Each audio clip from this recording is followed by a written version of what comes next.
Hello to everyone. So today's topic of presentation is decomposition based deep learning model for price forecasting. And in forecasting, I have chosen agriculture price forecasting because agriculture commodities are slightly different from most of the financial time series data due to their seasonality, inelastic demand, and perishability nature, and they mainly follow a cobweb model. So, to need the stabilized prices of agriculture commodities and to enhance the farmers' welfare, agriculture commodity price forecasting helps producer to make the informed decision and manage price risk. So basically, time series model are divided into two categories. First is statistical model, under which linear and non-linear model, and both have some limitation that the pre-assumed linear form and pre-assumed non-linear form. Another class of time series model is artificial intelligence. To encounter the limitation of this statistical model, we use generally an artificial neural network, and it also have limitation that the data should be non means they have performed poor performance in the non-statistic time series data. To overcome the limitation of artificial intelligence and statistical model, mainly decomposition based deep learning model are formally used. In such type of model, first of all, we have to decompose a complex time series into simple set of mode, and each mode consists simple structure and stationary fluctuation, and each mode now individually predicted. After prediction, we have to sum up or ensemble these prediction for final forecasting of complex time series data. So under decomposition, we generally use EMD and its extension technology like EMD, EEMD, CEMDAN, and VMD, that is variation mode decomposition. Under VMD, that is a self-adaptive time series decomposition technique for a nonlinear and non-stretching time series data. First of all, we have to under which we have to decompose the time series data into several simple modes known as the intrinsic mode function and a residual. Now these different IMFs and residual have different amplitude and frequency for a given dataset, and these decomposed IMF are now stationary and non-linear. Now we can easily forecast each and every IMF. Second decomposition technique is ensemble EMD, under which we mainly add white noise into a given times data, and after that we have to decompose that added signal through EMD. Okay. After that, we have to ensemble out or ensemble average or cancel out the noise. Under complementary EMD with adaptive noise, we have to add and subtract and pair the positive and negative white noise of the original time series data and to generate two groups of mixed time series data, that is M1 and M2. Now EMD is performed over M1 and M2 separately, and again we have to average ensemble average to average out the effect of added or subtracted white noise. Because in EEMD we mainly added, so here they have tried, yeah, in 2010 they have tried added and subtracted both way white noise.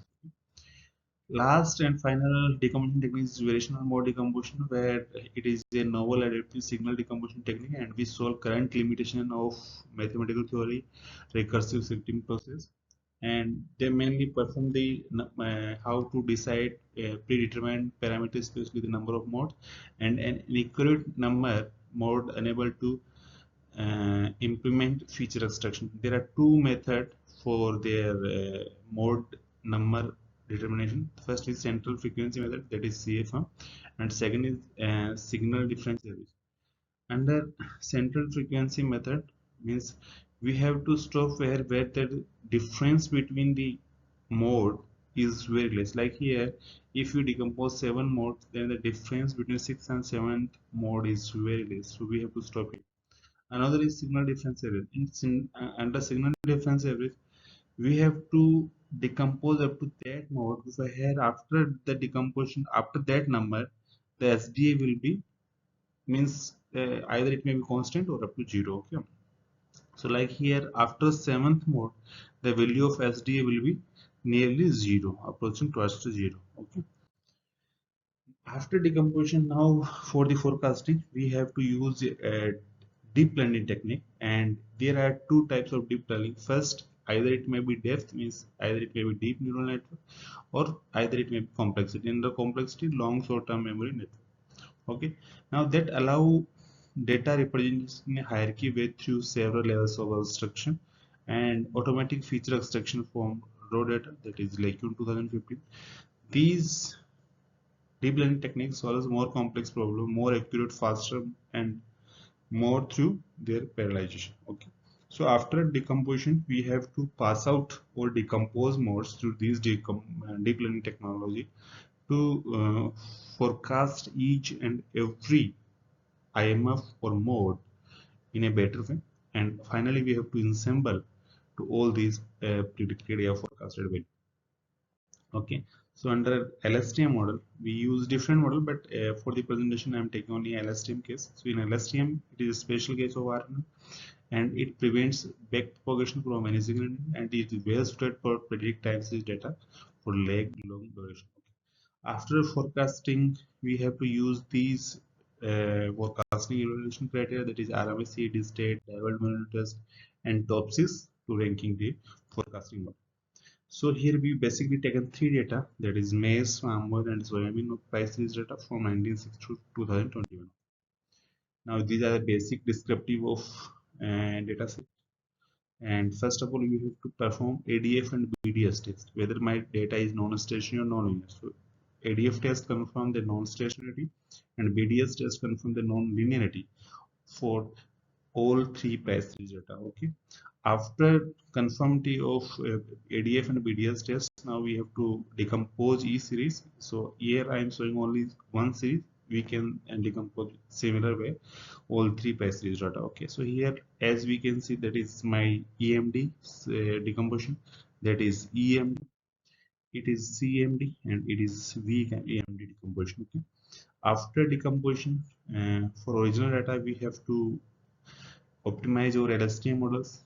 So these are the learning curves for optimize LSTM model for traditional and validation set. Okay. After fitting the model, so these under the TOPSIS rank, we find out that the VMD LSTM perform better than the existing model for all the prices data, irrespective of price data. Either it may be maize, palm oil, or soybean oil.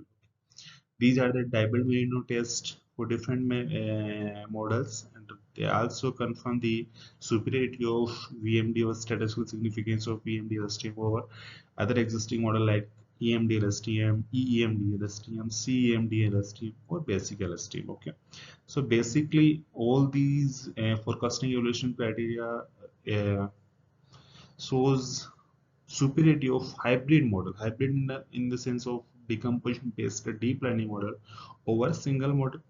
And among the hybrid model, they're showing the VMD LSTM is the performing better than the existing EMD, EMD, and CMD, because these basic models have basic decomposition techniques have some limitation, like there may be some problem of mode mixing and effect, all these. To overcome or encounter all these problems, they proposed a most novel and mm, preferable decomposition technique, that is EMD. So that's why VMD LSTM perform better than the existing LSTM. On these decomposition technique, we have also proposed a package, that is decomp deal in R, and it has been published in December 4, 2023. Other than these, also we published some decomposition based other model like EMDTD and VMDTD. These other packages we also proposed on the line of decomposition based hybrid model. Okay, so these are the basic references. Okay, thank you.